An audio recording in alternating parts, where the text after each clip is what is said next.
siya ay buhay, manalig ka.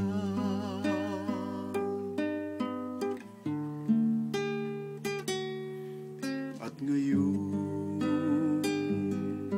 tila walang mararating na bukas, ngunit kung siya ang ating hahayaang maglandas, pag-asa ay muling mabibigkas. Manalig ka, tuyuin ang luha sa mga mata. Hindi siya panaginip, hindi siya isang pangarap, siya ay buhay, manalig ka. Manalig ka,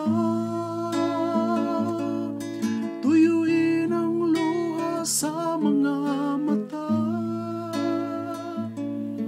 Hindi siya natutulog, hindi nakakalimot kay Jesus.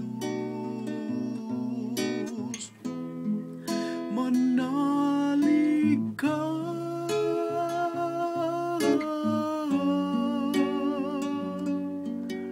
kay Jesus.